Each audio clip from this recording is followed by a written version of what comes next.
Boa tarde, pessoal. Aqui estamos nós, sexta-feira de pseudo-carnaval, né? Para tratarmos aqui hoje de temas sempre adorados aí pelos nossos assinantes, nossos seguidores. Nosso maravilhoso ICMS, hoje com a presença ilustre do nosso professor Paulo Almada. Dá só mais alguns minutinhos enquanto ele chega. Vamos tratar aqui de muitas novidades, Sicredi, FEF, DTE, enfim, várias mudanças aí na legislação. E chamamos aí nosso parceiro, referência no ICMS aqui no estado do Ceará, Dr. Paulo Almada. E aproveitando aqui, enquanto o pessoal entra, né, a gente vem reforçar a questão sexta-feira de carnaval, pelo decreto do governador do estado, né? Tem que ficar atento aí na circulação intermunicipal, certo? A gente reforça a importância que os empregadores postem, concedam aos seus empregados uma declaração para trânsito, certo? É de suma importância essa circulação, para que ninguém fique preso na barreira aí e não consiga chegar até o trabalho. Então, a dica aí que a gente deixa. Professor Paulo, tá na escuta? Manda um alô aí que eu já te adiciono para a gente começar aqui o lereado, né? Tá dando para me ouvir bem, pessoal, aí?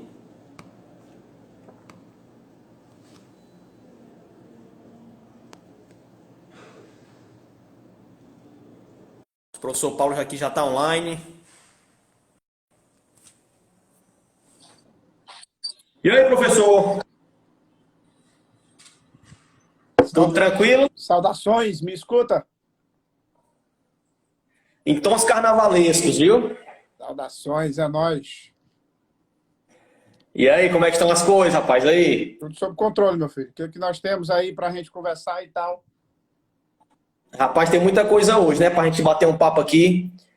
Numa sexta-feira de pseudo-carnaval, né? Nada melhor do que ICMS para alegrar aí nosso final de semana. Pra segunda-feira a gente voltar a todo vapor, né? Beleza, tá vendo que meu cabelo tá cortado, tranquilo? Rapaz, já tá em clima, né? Eu pensei que tava até de peruca, rapaz, o bloco do Pois carnaval. é, eu cortei aqui o cabelo pra ficar no ponto, tá certo? Pra dar com força total aqui, pra ver se o povo rebola muita dúvida aí pra nós. Estamos Show lá. de bola. É um prazer estar aqui com vocês conversando sobre ICMS, porque afinal de contas, Paulo Almada e você, Táxi Prático, você é tudo de bom para aprender. Rebola para frente, que é nós aqui, especialistas em ICMS em ação. Simbora. Show de bola. Então, só fazendo uma breve apresentação, né? Doutor Paulo dispensa apresentações, mas seguindo aí o métier. Paulo é pós-doutor, né, em docência universitária, doutor em ciências jurídicas, servidor da Cefaz há quase 30 anos, né, Paulo? Isso. Autor de vários livros, parcerias aí forte com a Tax, ICMS prático, antecipado, ST, de FA, AZ, mil e uma pergunta, descomplicado. E vem um Rapaz, novo vamos por aí. E vem um novo por ver um aí. novo, Vai né? ficar impressionado por ele. E professor ativo aí, atuante do ICMS, né, há mais de 20 anos aqui no nosso estado. Então, como eu já disse, é referência aqui para a gente, dispensa comentários, né?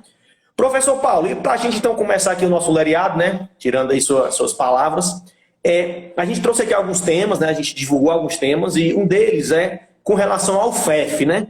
Tava muito turbulência, entrou a pandemia, aí teve umas mudanças do FEF, paga, não paga, etc. Então, como primeiro tópico aí, para a gente dar o pontapé inicial, queria lhe ouvir um pouquinho aí sobre o FEF, o que é que mudou, o que é que não mudou, o que é que restabeleceu, para a gente poder aí esclarecer a quem nos acompanha. O que é que você tem de bom para a gente?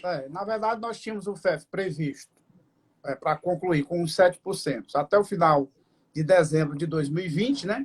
Então, em função da pandemia, conforme solicitação da categoria, ou das classes junto ao governador, e ele prorrogou, na verdade, para 2021. É como se a gente tirasse um pedaço todinho, né?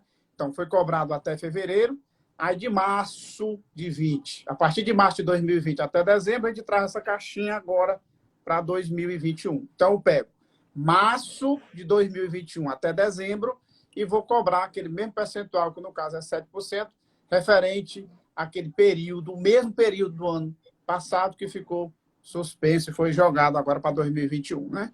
Até a gente assim conclui de imediato, porque se o ano passado foi muito ruim e eu comparo este ano com o ano anterior, acredita-se que pouca gente possa vir a pagar o FEF, né? Afinal de contas, nós estamos mesmo numa nova, continuando a pandemia, a gente está melhor do que antes. Então, se está melhor do que antes, você tem um crescimentozinho razoável, de 10% para cima, e aí é pouco provável que alguém venha a ter o FEF. Mas se tiver, se nada mudar, a partir do mês de março, retorna o FEF para quem não teve aquele acréscimo de arrecadação recomendado, né?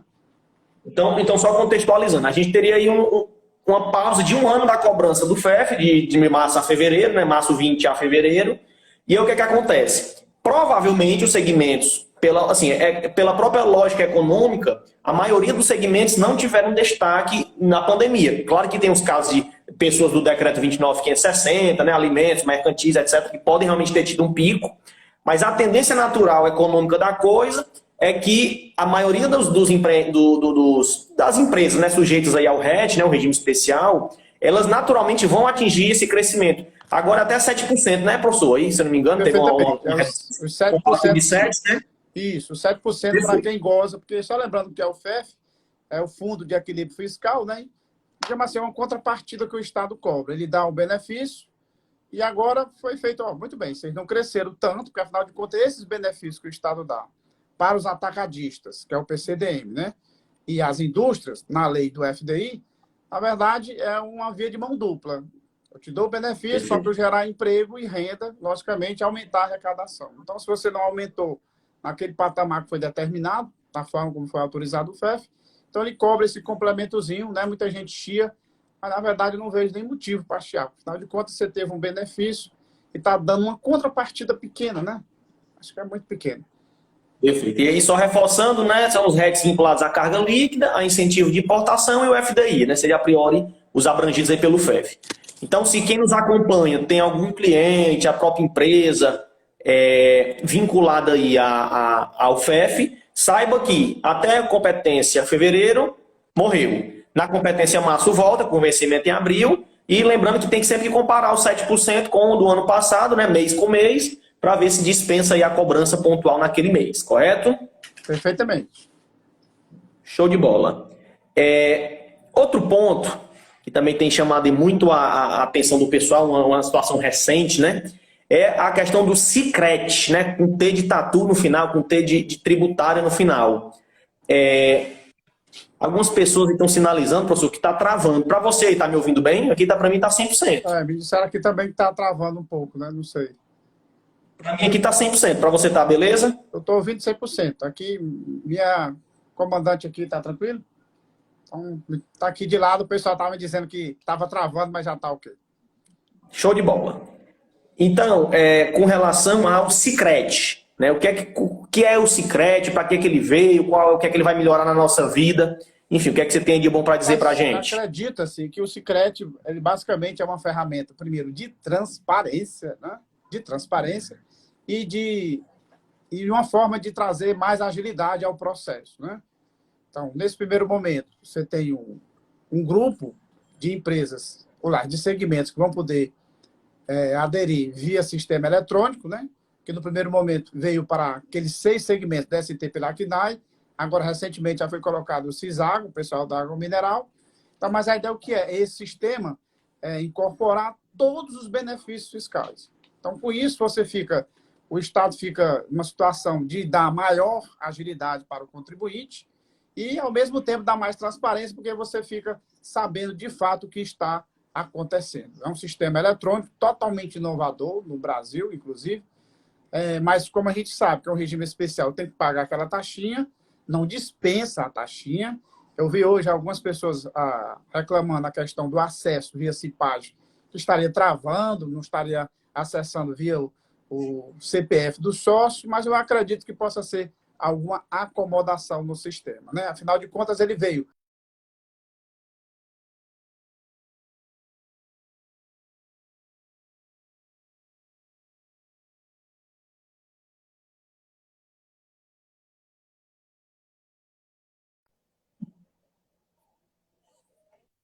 o 30.519,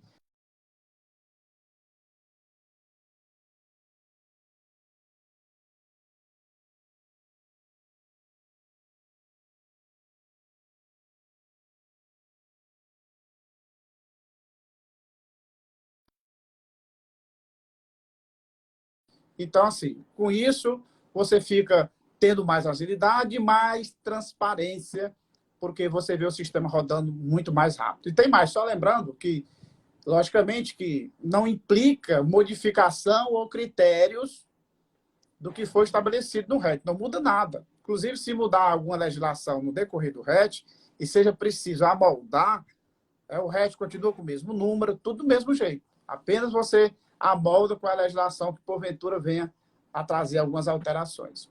Por enquanto, é tudo... E a taxinha continua, né, professor? Só reforçando. Isso, a taxinha não está dispensada. Né? Muita gente chia essa questão da taxinha, mas ela é importante até para o próprio sistema também rodar, né? Penso eu. Tem que ter a manutenção, né? E, professor, só uma dúvida, assim, a gente se depara muito com colegas, com clientes, com assinantes, que tem alguns problemas na renovação, tipo, dá entrada no processo de renovação e aí fica rodando, rodando, e a gente tem muito o quê? O sistema fica postergando no final do mês, mas não existe um documento oficial, alguma certidão, que é o certificado, que seja, inclusive, enviado para fornecedores, porque em algumas situações a gente manda para o fornecedor para não fazer ou para reduzir a carga, né, do ICMS deles.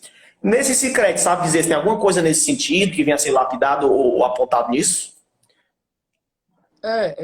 Digamos assim, hoje mesmo eu vi algumas situações, como eu estou de férias, né? E hoje eu vi em 3 momentos, 3 grupos diferentes rodando, de que estava tendo esse problema. Por exemplo, o cara deu entrada na renovação em setembro, outro em outubro, né?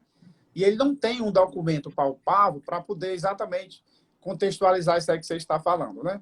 Então, acredita-se que quando o sistema estiver totalmente redondo, ele possa imprimir alguma espécie de comprovação que demonstre o status, né?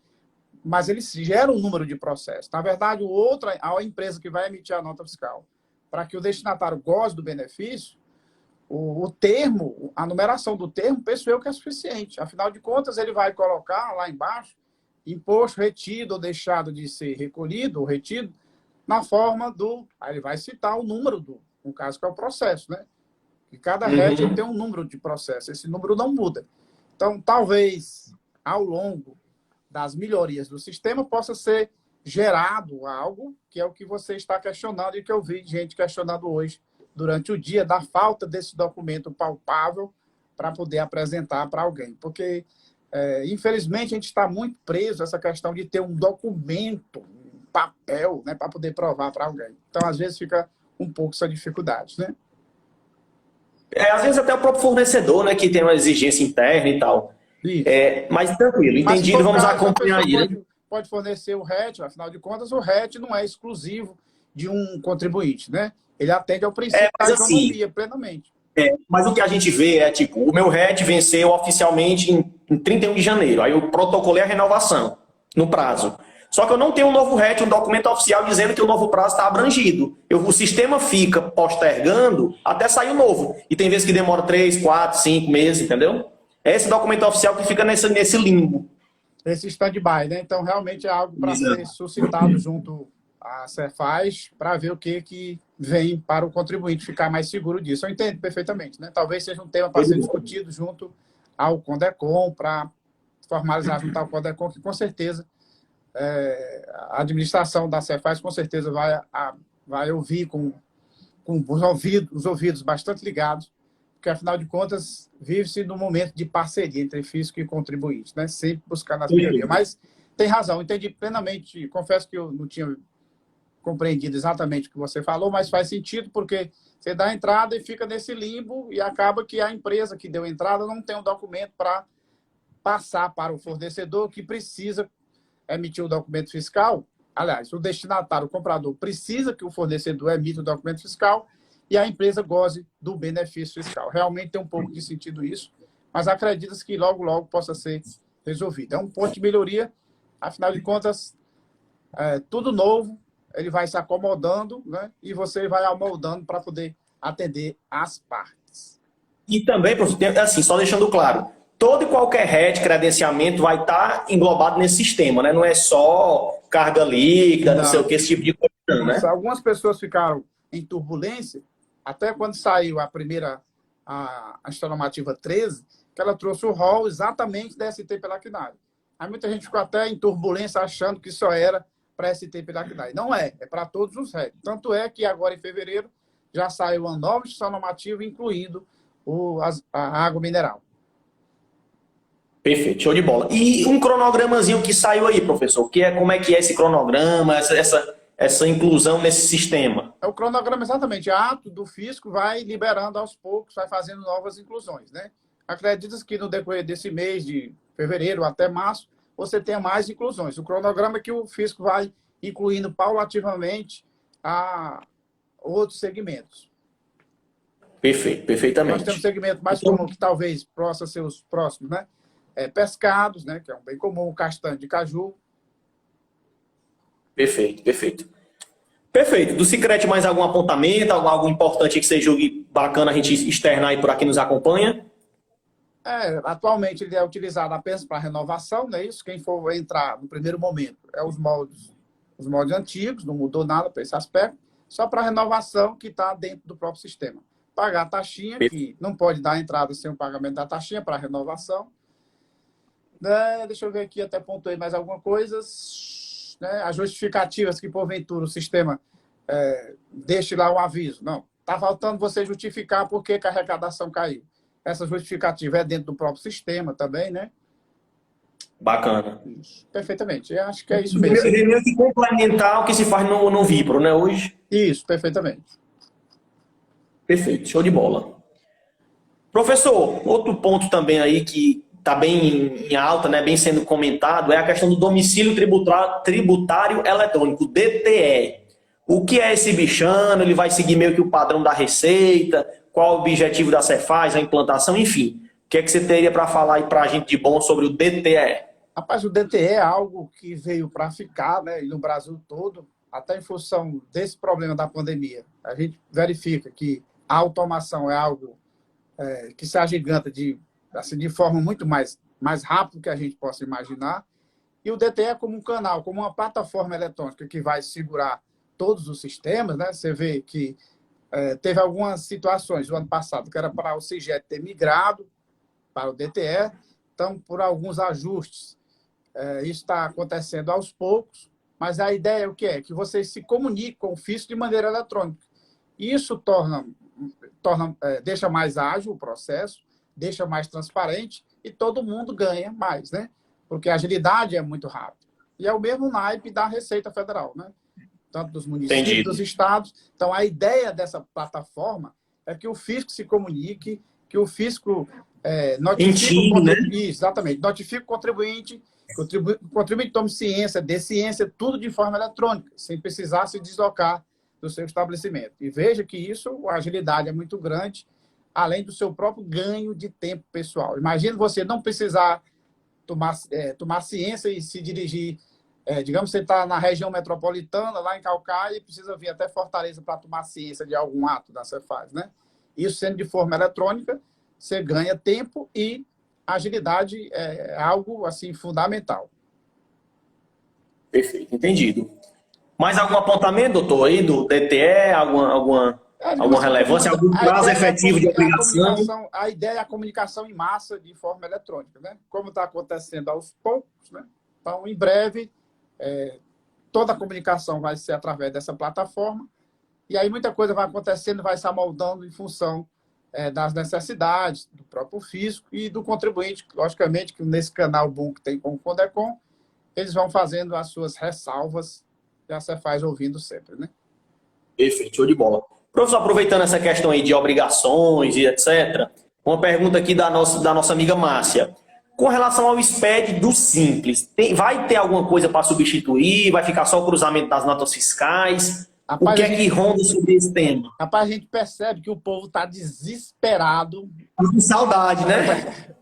Está desesperado com o SPED. E eu não sei por que carga d'água, mas por incrível que pareça, alguém ficou mandando o SPED alguns meses mesmo depois, o sistema vinha aceitando, né? Hoje parece que não está aceitando mais.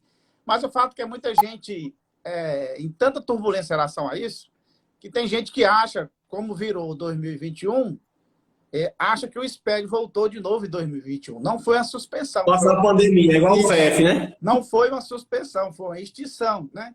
Então, assim, quando foi algumas lives dessas que a secretária falou, outros representantes do fisco falaram de maneira formal que viria um outro instrumento, né? Não quer dizer que seja um instrumento do mesmo naipe da AFD. Pode ser algum outro instrumento criado de forma eletrônica, até mais fácil. Mas qual é a grande questão que eu vejo do fim da AFD para as empresas do Simples, né? Que foi uma solicitação do próprio segmento, que foi um tiro no pé, Gustavo, porque o pessoal já não tem um controle muito efetivo disso. E agora sou, né? Então muita gente vai navegar na maionese achando que o fisco não tem mais o controle, e o controle o fisco tem do mesmo jeito, através da nota fiscal eletrônica, pelo item. A empresa comprou 500 mil de pirulito diferentes. O fisco sabe cada um e quanto você vendeu, né? Então, assim, eu acho que é um tiro no pé, porque era um controlezinho razoável que as empresas tinham, que o escritório de contabilidade tinha sobre a empresa. E agora está tudo solto na empresa, para aquela empresa que não tem um controle efetivo, foi ruim para danar. Então, eu acho que alguns que estão desesperados por esse, digamos assim, por esse algo em substituto, é mais até em função desse mecanismo de controle. Mas o que pode vir é algo que não seja igual ao AFD, com certeza, porque senão não teria acabado. Deve ser algo diferente e algo mais fácil, mais sucinto, para que a empresa possa fazer a remessa para o fisco. Mas o que é que a gente recomenda? É que a empresa continue trabalhando considerando essa premissa, né? Comprar com nota e vender com nota. Ponto. Né? Se a empresa compra com nota e vende com nota, não pode ter nenhum problema. Ela pode até ter um controle no Excel, uma planilha simples no Excel. Agora, compra com nota, vende com nota, que não tem como se perder, né? O estoque, é o que eu acho que agora, que se não tiver nada novo, onde é que a empresa do Simples vai entregar o inventário anual? Que está muita gente desesperada por isso. Né? Só tem um, é a Defis. Então, como a Defis sempre foi uma zona, todo o inventário da Defis, a grande maioria deles era uma invenção total. Tanto é que era inadmissível, Gustavo, o cara entregava o inventário no SPED de um jeito, entregava um SPED na Defis, aliás, e o inventário na Defis diferente. Né? Mas que pode, né? Então, agora, penso eu que essa Defis, que era, digamos assim, um faz de conta, esse faz de conta agora pode ser um tiro no pé duplo, né? Pode ser um tiro no pé duplo, porque vai cair na malha de maneira mais rápida ainda. Agora, compre com nota e venda com nota, que não tem como você se perder, e aí não tem como o outro ter vantagem, né? Porque o maior problema de quem vende sem nota é porque você está matando o seu concorrente, né? Porque o que vende com nota acaba tendo prejuízo em função de você vender sem nota. E aí não vale a pena. Todo mundo tem que comprar com nota, vender com nota, que tudo gira redondinho na curva, sem nenhum perigo. Aí, respondendo objetivamente, o que pode vir? Algo mais simples, se vier, algo mais simples e diferente da FD. Ponto, né? Assim, muita gente, a gente começou a falar de inventário, tá? Só para a gente deixar muito claro para quem nos acompanha, né? Então, SPED fiscal simples, morreu sem data para voltar, não é uma suspensão, é uma extinção. Exatamente. Inventário, para quem é do simples, também não se declara nada diretamente a Cefaz. Existe um campo lá na Defis, que é dentro do PGDAS, que você menciona o saldo. Morreu. E, para quem é regime normal, naturalmente entrega agora, no SPED de fevereiro, que o prazo para transmissão é março. Correto, professor? Eu só quero lembrar que um dos documentos que a Lei Complementar 123 exige das empresas do Simples é o livro de inventário, né? Então, o livro de inventário para as empresas do Simples, se ele não é eletrônico, ela deve ter em papel. Se você verificar lá na norma geral do Simples, está lá. Dos livros obrigatórios, está lá o inventário, o Rodolfo, que é o livro de ocorrência, o livro Caixa não está lá como previsto. Então, assim, o fisco não soltou nada. Mas, em tese, a empresa tem que estar com o livro de inventário preenchido.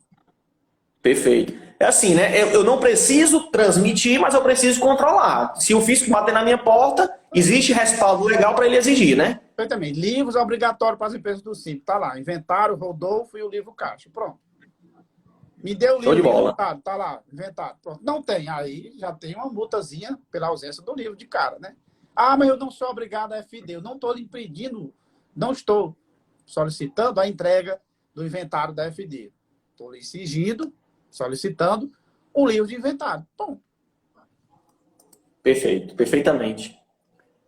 Perfeito, professor. com relação a...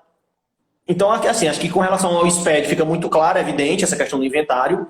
É um ponto também, professor, que a gente vê muita dúvida, é com relação à unidade de medida. Então, o pessoal usa PC, PC cedilha, P não sei o quê, enfim, existe um padrão, uma lógica que a Cefaz analisa, né? Existem unidades de medidas pré-determinadas, né? Então, tipo, ou é quilo, é unidade, ou é litro. Dá uma explicação aí por cima para quem nos acompanha sobre isso, porque assim, a gente vê muito isso. O cara usa hora PCT, acha que é pacote, aí usa PS, que ninguém sabe nem o que é, aí usa PC, usa PC cedilha. Como é que seria o correto, assim, para quem controla o estoque? O cara vai lá e vende uma garrafa 600 ml, aí na unidade bota ml e bota 600. Então, imagina a confusão, né? Explica um pouquinho assim, como é a lógica do físico, a visão do físico, né? Você na figura de auditor e de professor, para a gente, assim, para quem nos acompanha, entender essa metodologia da unidade de medida. Veja, se você botar agora no Google quais são as unidades de medidas universalmente aceitas, você já encontra de imediato, né? Então, quais são as unidades de medidas utilizadas mundialmente e em siglas? Você encontra facilmente. Muito bem. Só que eu até hoje, há pouco, conversava com alguém sobre algo semelhante, dizendo assim, ó, as conveniências particulares ou as necessidades particulares devem se amoldar às normas, né, aonde você está agasalhado. O que eu chamo de o côncavo e o convexo, quando a gente está falando de incidência, né? Onde eu tenho a hipótese aqui em cima e os fatos vão acontecendo e devem se amoldar aqui. No dia a dia da empresa, o método que a empresa utiliza tem que se amoldar ao que está na norma. Muito bem, se você internamente chama um pacote de qualquer coisa, né, de PT, né, esse PT é algo que é mundialmente conhecido, é o que é utilizado no dia a dia, porque, Gustavo, isso é interessante que você falou, mas um dos grandes problemas de alta inflação gerados através da conta mercadorias, exatamente por essas descrições, fatores de conversão, que não bate nada. A empresa, olha, você pacote, aí você bota PT. Eu já vi pacote, a pessoa botando PT, né? Como é que eu vou adivinhar que PT não é que é pacote, né? Então, assim, PC, em tese, PC é o universal de peça. A gente já viu PC cedilha, né? Então, em algumas circunstâncias, aí quando você não tem essa uniformidade, você acaba recebendo de um jeito, registra a entrada de um jeito e dá saída numa outra configuração. Isso gera, tem possibilidade de gerar uma autoinfração, não obstante Omissões, né? ser defensável numa sustentação oral ou até numa perícia, pode ser defensável, mas cria um passivo para você administrar, um passivo fiscal, para você ter a... Que pode ser evitado, né? Obviamente. Que pode ser evitado, né? O que é que eu digo sempre nas minhas aulas? Né? Tudo começa pelo começo. Parece redundante, mas o que é começar pelo começo? No caso das empresas, é o cadastro de itens. E aí o cadastro de itens, o que é? De itens, o que é? É um padrão de descrição, é um padrão de unidade, digamos assim, universalmente aceito, e, principalmente, você parametrizar com a tributação correta, conforme o seu segmento, conforme o produto. Então, começou errado, com certeza, lá na frente será um desastre. Por que que lá nos inventários muitas coisas saem erradas? Porque eu tenho um padrão no controle de entrada, mas na hora que eu vou registrar no inventário a descrição dos itens, é totalmente diferente do registro da entrada. Então, aí já causa o quê? Né? Um descompasso. Divergência aí, né? Isso. Perfeito, entendido, professor. Beleza, mudando aqui, já voltando aí novamente às novidades, né? Com relação ao pescado, professor, que muda foi esse e tal. Tinha um momento que gerava muita turbulência, né? Eu tinha duas bases legais, hora dava base de cálculo, uma determinava uma isenção.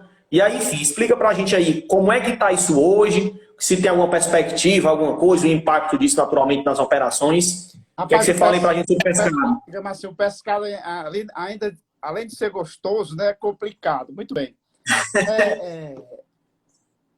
Quando você pensa na questão de algumas reduções de base de cálculo que nós temos ou isenção, na verdade, você está querendo... O FIS está querendo contribuir com o contribuinte, né? Contribuir com o contribuinte, né? Ele quer ajudar o contribuinte, assim, duplamente, no sentido de produzir, no sentido dos negócios, também no sentido de consumir, né? Então, o pescado, ele tinha três possibilidades. Era o pescado isento, o pescado com redução de base de cálculo e o pescado tributado. O tributado é aquele que continua, que é, digamos assim, o pescado de luxo, né? Como você tem o salmão, bacalhau, adoque, ramo, molusco, são os pescados de luxo. Esses são os produtos pescados que estavam tributados integralmente e continuam sendo tributados. E nós tínhamos um outro rol de pescados que estavam dentro da redução de base de cálculo, como o atum, pirarucu, a merluza, a sardinha, são produtos que estavam com redução de base de cálculo. Os demais pescados, como por exemplo a traíra, né, o piau, a tilápia, esses estavam no rol de produtos isentos. Popular, né? Popular. Então, o piau, a pescada aqui do Rio Jaguaribe, então, a curimatã, são pescados comuns do dia a dia que estavam no grupo de isentos. Só que essa isenção, o decreto 33.327 de 2019, trazia um marco temporal que era 31/12/2020, né? O que nós estamos já em fevereiro, dia 12, e até então nós não tivemos nenhuma alteração nisso. Então, o que eu tenho? O que nós estamos, o que a gente observa lá no CTN, no artigo 111, né? Que a isenção ela deve ser interpretada de maneira literal. Então, quando eu vou na literalidade da lei, o que nós temos? A isenção do pescado encerrou-se no dia 31 de dezembro de 2020. Ponto. Se, porventura, foi editada alguma outra norma, inclusive retroagindo os efeitos, aí é outra coisa, né? Mas pela disposição que nós temos hoje, no decreto 33.327, anexo 1, item 24.0, combinado com o artigo 111 do CTN, né? A interpretação é literal, então morreu a isenção. Agora, nada obsta de vir uma nova publicação, trazendo, inclusive, o efeito retroativo, como aconteceu com o queijo coalho, né? O queijo coalho, inicialmente, ele entrou nesse decreto como saindo da isenção, e quando foi depois, lá, acho que em julho e junho do ano passado, ele voltou à sua isenção e com efeito retroativo a 1º de fevereiro, né? Mas, por enquanto, até que sobrevenha uma outra norma, né, pela literalidade da lei, nós temos que o pescado está fora da isenção. Ou seja, hoje, a gente pode dizer que nós temos 2 grupos de tributação de pescados, né? Os tributados integralmente, que é o salmão, bacalhau, adoque, ramo, molusco e crustáceos, e os demais pescados no rol de redução na base de cálculo em 61,11. Perfeito, perfeitamente. E assim, só evidenciando, né? Muitas vezes a gente se depara na legislação com duas regras distintas para a mesma coisa, que era o caso do pescado. Então, sempre que isso acontecer, já é pacificado, naturalmente, que o mais benéfico ao contribuinte vai prevalecer, que era justamente o caso do pescado. Se eu tinha uma redução, eu tinha uma isenção, a isenção prevalecia. Quando a isenção cai, naturalmente fica só a redução da base de cálculo para poder ser aplicado, né? Perfeitamente. Agora, Show de bola. Se vier uma publicação retroagindo, aí uma outra coisa. Perfeito. Estão até sinalizando aí que alguém que nos acompanha aqui, ó, foi a Areta Paula, que já estão sinalizando aí que a priori vai vir uma nova redação aí retroagindo, né? Vamos acompanhar para ver. Professor, e aí saindo do pescado e indo para o transporte, me explica aí como que é que se deu, rapaz. É uma publicação atrás da outra e tem um RET, e passa crédito e reduz para 5. Me explica aí esse negócio. Deu vontade até de abrir uma transportadora, viu? Só para pegar esse RET. O que nós temos? O decreto 33.729 do ano passado, né, que era até uma luta do sindicato, do segmento, né, para beneficiar o setor. Então, essa norma foi criada, estabeleceu uma carga tributária de 5% para o segmento de transportes, mas não era qualquer tipo de transporte, somente o transporte rodoviário dentro do estado do Ceará, né? Ou seja, prestação de serviço de transporte interno. E ainda foi colocado mais uma outra particularidade, né? Você tem, no mínimo, o teu faturamento tem que ser, no mínimo, 90% dentro do estado. Então, 2 requisitos. Intermunicipal e, no mínimo, 90%. Pronto. E, no primeiro momento, foi dito o seguinte.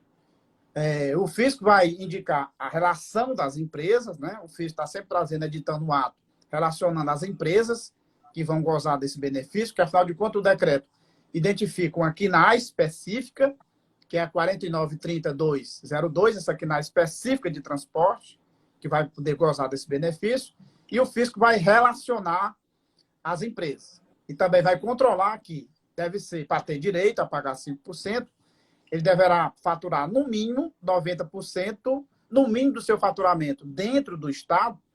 Do teu faturamento total, você tem que ter no mínimo 90% dentro do próprio Estado. Pronto. Perfeito. Isso. E no primeiro momento também foi dito, Gustavo, está vedado o crédito. Se você ler, inclusive, só o decreto, lá está dizendo expressamente que é vedado o crédito do destinatário, aliás, do tomador do serviço. O contratante, né? Isso, porque se a empresa de transporte está realizando um serviço, tem um tomador. Então, o que a gente sabe até então? O tomador do serviço de transporte, ele tem direito ao crédito, desde que essa transportadora não seja do Simples, ele tem direito a tomar o crédito. Muito bem. Quando foi dado essa particularidade dos 5%, o decreto expressamente vedou o creditamento ao destinatário. Acredito que o segmento deve ter esperneado, porque o tomador, logicamente, ia perder um pouquinho. Depois saiu a primeira edição da relação das empresas na IN 70, depois ela teve alterações, e na alteração pela IN 11 de 2020, ele perde o crédito. Então, se você ler só o decreto, você vai achar que não transfere o crédito, mas pela IN 77, pela IN 70, alterada pela 11 de 2021, né, o artigo 5º trouxe a expressãozinha, né, que os tomadores poderão se creditar. Mas não é se creditar de 18%, é se creditar somente dos 5%. Então, o tomador tem que ficar esperto, porque às vezes ele pode receber um CTE e achar que o crédito é cheio de 18%. Não é. O crédito é somente referente aos 5%. E aí também, Gustavo, aproveitando, a gente vê muito essa questão, e se a empresa fizer prestar serviço dentro do estado do Ceará e prestar serviço também para fora do estado, né? Sobre essas prestações fora do estado do Ceará, ou seja, para outros estados, ele vai aplicar a regra normal de tributação, inclusive com a possibilidade do crédito presumido de 20%, né? Na forma do Convênio 106 de 2090.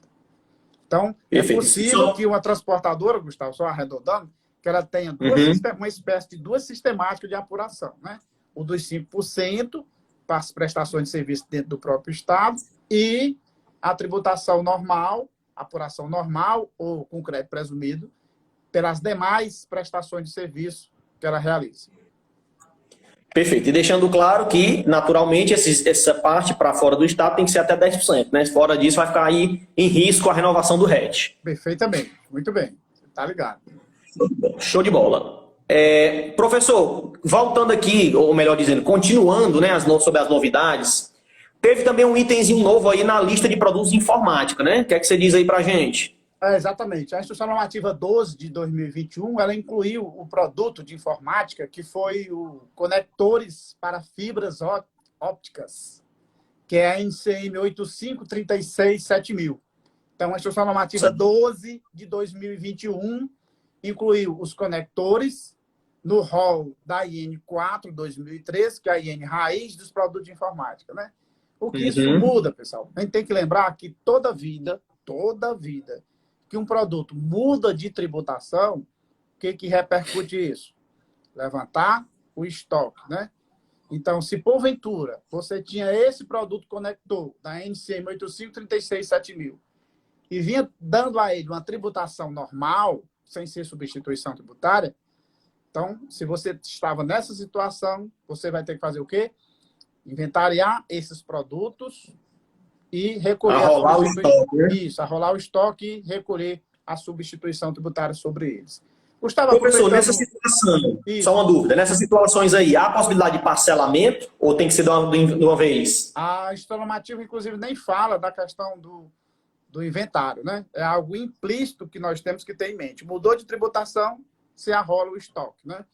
Mas como ela não falou nada, se porventura for parcelar, um parcelamento convencional, sem nenhuma particularidade, porque a norma não trouxe a previsão expressa, né? Uma outra questão interessante, Gustavo, que eu vi também, foi a IN 6 de 2021. A IN 6 de 2021. Que IN é essa? É uma instrução normativa que traz a pauta fiscal para o papel ou cartão para reciclar, desperdícios e aparas. Ou seja, aquelas aparas de papel, né? a instituição normativa traz a pauta de 2,50. Só que o importante dela não é simplesmente a pauta, porque ela inovou bastante, né? Em que sentido? A IN determina que você utilize a pauta para recolher o imposto nas saídas interestaduais e que você recolha previamente, que esse documento de arrecadação vá anexado à nota no transporte e que a nota fiscal seja apresentada no posto fiscal de saída para o registro do CITRAN. Olha como é interessante. IN6 2021, somente exclusivamente para as saídas interestaduais, traz uma pauta fiscal para paras de papel, né? E você tem que recolher o imposto previamente, anexa a nota, segue viagem, para no posto e apresenta a documentação ao fisco, né? Aí o que vem na nossa mente? Caramba, então eu recolhi o imposto, está aqui o DAI anexado, foi embora, e eu agora vou fazer a minha escrituração fiscal. Quer dizer que eu vou ter que pagar o imposto 2 vezes, porque eu já paguei, e o DAI já foi recolhido, e aí, esse imposto que está destacado na nota, o que eu faço, né? Apesar da IN não ter trazido essa perspectiva, né? O que você tem que fazer? Se você trabalha com esse produto, essa para, e está na obrigatoriedade de recolher o imposto, na hora que você for fazer a escrituração fiscal, esse imposto destacado na nota que você já recolheu, você leva lá para ajustes e faz o estorno a crédito para poder zerar e coloca na coluna de observações a IN 6 2021. Perfeito. E com relação ao arroz, professor, ouvi dizer que foi um pouquinho mais caro, foi? O arroz também teve a Instrução Normativa 7 de 2021, traz agora também o valor de referência para o arroz. O que é que você tem que se ligar? Como nós tínhamos uma pauta muito antiga de 2009, é possível que muita gente esteja utilizando no seu sistema o arroz com aquela pauta da Instrução Normativa 31 de 2009, muito antigo, né? Então, o que você tem que ficar ligado? Porque como eu tenho arroz comprado de fora, basicamente ele vai ser cobrado a substituição tributária, porque a boa parte dos revendedores de arroz são ST Piracnai, então vai utilizar a pauta sem nenhum problema. Mas se porventura você vinha tributando arroz normalmente e utilizando a pauta, o que você tem que se ligar? Alterar imediatamente o cadastro do item. Para nova regra, né? Para efeito de tributação, observa o preço agora da IN 7 de 2021, onde ela traz a pauta pelo pacote em quilo e também pelo fardo de 30 pacotes de 1 quilo, né? Show de bola. Nós tínhamos as perguntinhas, né, Gustavo? Assim, então, tem umas perguntinhas aí, mas eu me lembrei de uma outra aqui que eu anotei, né? Que foi a Instrução Normativa 2 de 2021. Ela gerou alguns conflitos, inclusive no último CONDECOM... Das bebidas lácteas. Isso, perfeitamente. Inclusive, no último CONDECOM, que foi ao vivo, viu, pessoal? A reunião, pouca gente participou, inclusive, né? Assim, algo ao vivo para você. É muito interessante. Nunca se viu isso na história da Secretaria de Fazenda, uma reunião aberta, né, na grande rede para todo mundo assistir, né? Então, lá foi o segmento questionou essa instrução normativa, que ela saiu com equívocozinho quando foi incluído o produto iogurte, por exemplo, né? Então, ela foi republicada e ela traz uma pauta fiscal para as bebidas lácteas e queijo diverso. Afinal de contas, requeijão é um tipo de queijo, né? Então, na forma do artigo 532 do decreto 24569/97, a bebida láctea e diversos tipos de queijo, exceto o coalho, né, estão no rol da substituição tributária. Então, a IN 2 de 2021, ela foi republicada. Como a gente adora imprimir papel, é possível que alguém tenha essa IN da primeira versão, onde conste o iogurte. Então, na republicação, o iogurte não consta lá. Perfeito. Reforçando aí que todas essas legislações já estão lá no nosso portal Tax Prático, tudo 100% atualizado. Então, caso alguém tenha alguma dificuldade, pode ficar à vontade, né, assinantes, para poder acessar lá facilmente os conteúdos. E quem não é assinante tem que tá comendo mosca, hein, professor? Tem que virar a chave e tá na palma da mão com as novidades, né? Digamos assim, você não pode não ser angélico, né? Mas se você for de táxi, né, vai chegar muito mais rápido. Com certeza. E quiser aprender Professor, ICMS, é assim, comigo, viu, meu filho? Lembrando que agora, dia 20 tem um curso, dia 20 online, tem um curso especial ICMS para bares e restaurantes. Quem quiser saber de tudo, show. né? É Eu tô até, comigo eu tô até online. com uma pergunta, eu tô até com uma perguntazinha aqui. Eu queria assim, a gente já está realmente com um horário mais avançado. Eu acho que de novidades a gente realmente pincelou bem. Queria só trazer aqui três perguntas que o pessoal tinha deixado. E a primeira é justamente sobre bares e restaurantes. Já fazendo aí uma prévia. É tributação de coquetéis, caipirinhas que tem a mistura de gelo com a bebida alcoólica, com limão, com açúcar, etc. Prevaleceria ST, tributa normalmente, como é que se dá isso aí num bar, num restaurante, enfim, quem está lá sujeito ao segmento? Como nós devemos ter em mente, as bebidas quentes são substituição tributária própria, beleza, né? Só que a gente tem que se lembrar que a substituição tributária ela só acontece nas saídas para revendedores. Ou seja, numa saída para consumidor final, ressalvados os casos de sorvete, picolé e água mineral de 10 e 20 litros, nós não temos substituição tributária para consumidor final. Então, por exemplo, se um restaurante, um bar, ele fabrica lá internamente uma cerveja artesanal, que aparentemente é uma bebida quente, né? Alcoólica e bebida quente, não vai ter substituição tributária porque ele vai vender para o consumidor final. Mas aí o que ele tem que observar? Se é uma bebida quente, ele tem uma alíquota de 30%. E se tem 30% é porque é 28% de ICMS e mais 2% do FECOP. Muito bem, mas digamos que esse bar é do Simples, nenhum problema. Ele vai tributar dentro do Simples, normalmente, e recolher o FECOP por fora. Tem muita gente por fora, inclusive, e bem por fora, achando que as empresas do Simples não pagam FECOP. Eu não sei de onde é que tiram essa ideia fabulosa, né? Porque quando vem de fora do Estado, nenhuma empresa do Simples deixa de pagar o FECOP. Aí, quando é na saída normal, dentro do próprio Estado, para consumidor final, exemplo de loja de pet shop, joia, e esses restaurantes que trabalham com bebidas quentes, tipo coquetel, cerveja artesanal, muitas empresas são do Simples e estão mais por fora bastante porque estão deixando de recolher o FECOP. Um grande engano, porque pode gerar um passivo enorme em breve, né? Porque o fisco não dorme mais como outrora. Então tem que ficar Perfeito, perfeito. esperto. Então o coquetel é tributado normalmente, porque o coquetel, se ele for feito de vodka ou de cachaça, mas você não está vendendo a vodka nem a cachaça, você está vendendo um outro produto, né? O restaurante é muito interessante, porque ele pode parecer ser uma indústria, mas ele não é indústria. Ele não é indústria, é um comércio, ele é um misto, mas que no frigir dos ovos, ele está mais para comércio do que para a indústria, né? E se ele está como comércio, ele está comprando mercadoria para vender. Você compra lá um prato de maminha com baião de 2. O restaurante comprou a carne e pagou a substituição tributária sobre a carne. Mas ele não está vendendo a carne como você compra no açougue, né? Ele está vendendo um prato feito, um produto, digamos assim, que ele... Não posso dizer que ele manipulou, né? Ele melhorou toda a aparência, temperou, tem todo não posso processo, dizer que né? ele produziu porque ele não é indústria, né? E aí, uma outra questão que tem, até que está dentro de uma dessas perguntas aí, está dentro desse contexto, é a questão das taxas de entregas, né?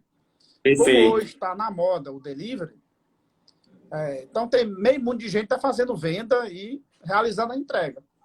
Só que acontece o seguinte, alguém pode perguntar, qual é a ICM de taxa de entrega? Ora, taxa de entrega não é um produto.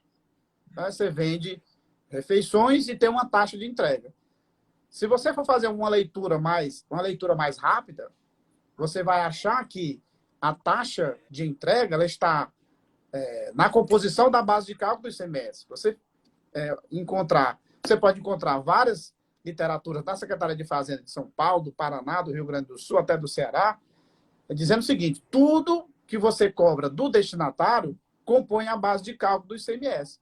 Só que nós sabemos dessa confusão do ICMS e o ISS, o que está na competência exclusiva do ISS tem que estar no rol da cobrança do tributo municipal. E taxa de entrega é um caso típico de tributo sujeito ao ISS. Então, se você mistura com o ICMS, você tem que realizar 2 documentos fiscais. O documento fiscal do município, que é a taxa de entrega, e o documento fiscal da venda da mercadoria. Agora, claro, Se você diluir a taxa de entrega do produto, aí não se discute, né? Não se discute.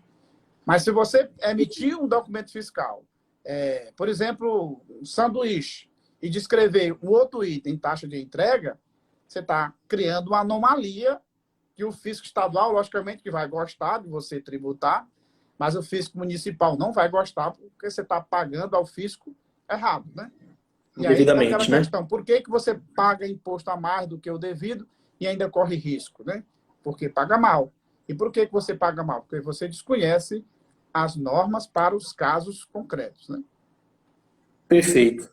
Professor, nossa última pergunta, o tempo aqui já está estourando, quando o papo é bom, passa rápido, né?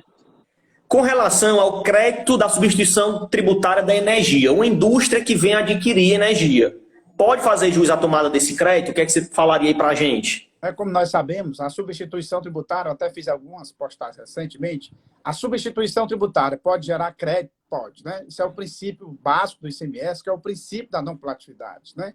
No caso de energia elétrica, nós temos duas particularidades, que é a imunidade tributária, assim prevista na Constituição Federal, imunidade com energia elétrica, petróleos e combustível derivado do petróleo nas operações interestaduais. Então, a energia elétrica é imune nas operações interestaduais, mas essa imunidade, Gustavo, é do ICMS próprio. Muita gente confunde. O que é o ICMS próprio? É próprio do vendedor na origem. Então, se uma nota fiscal de energia elétrica ela é emitida por um contribuinte da Bahia, então, lá na Bahia não tem o ICMS próprio. Só que a energia elétrica tem uma outra particularidade, que é a substituição tributária tratada no convênio 8300 de 2000. Então, esse convênio 8300, ele diz que nas operações interestaduais com energia elétrica, quando essa energia elétrica não vai para a fabricação de outra energia, nem ela vai ser utilizada na revenda, ou seja, quem está comprando nem é um revendedor de energia, né? Então, o que acontece? Você vai ter a substituição tributária. Quem está comprando energia nem é revendedor de energia, nem é uma indústria que está comprando em 1000 volts e vai transformar em 220. Então, se é energia interestadual tem como destinação a seguinte situação, nem é para revenda, nem é para insumo, vai estar sujeito à substituição tributária. Aí você, claro, caramba, né? Mas como é que é imune eu vou cobrar a substituição tributária? Mas eu vou cobrar a substituição tributária porque a substituição tributária é devido no local do consumo. Porque o constituinte, quando colocou a imunidade da energia elétrica, não foi à toa, foi para que o imposto ficasse integralmente no destino. Então, você paga a substituição tributária integralmente no destino, e aí, se essa substituição tributária for utilizada como insumo, você pode aproveitar o crédito, logicamente que tirando o FECOP, e também dentro daquelas possibilidades. Você tira o FECOP, se credita de 80% ou de 100% se você tiver um medidor específico para aquela área, né? Quem tem o meu livro ICMS de A a Z, o ICMS Descomplicado, eu explico o que é a energia quando insumo. A energia quando insumo é quando você recebe energia em alta voltagem, por exemplo, e vai transformar em 220 volts. Uma empresa, como por exemplo, digamos que uma companhia do PECEM compra energia elétrica para usar no forno, para queimar no forno na produção de aço, por exemplo, né? Nesse momento, essa energia ela é insumo na produção do aço, ela não é insumo da energia em si. Então, neste caso, a empresa que comprou a energia, que vai utilizar na queima do forno, no forno para a queima do aço, ela é um insumo e ela pode se creditar. De quanto? Aí é o valor da substituição tributária, que é retido, né? Por dentro, inclusive, porque o ICMS é todinho no destino. Você tira o FECOP, se credita integralmente ou apenas de 80% se não tiver medidor específico. Perfeito. Professor, acho que a nossa live foi super esclarecedora, nosso tempo aqui realmente tá estourando, né? Como último tópico, antes de lhe agradecer, gostaria só de saber do novo livro. Conte aí pra gente. Ouvi dizer que parceria aí Táxi Prático com o Sr. Paulo Almada vão lançar mais um filho, como é que tá aí? Beleza, mente. Vem aí o novo livro, você vai ficar impressionado com o novo livro, né? Aguarde agora, na próxima semana, nós estaremos com o lançamento da pré-venda para o livro você receber no comecinho de abril, está na sua mão.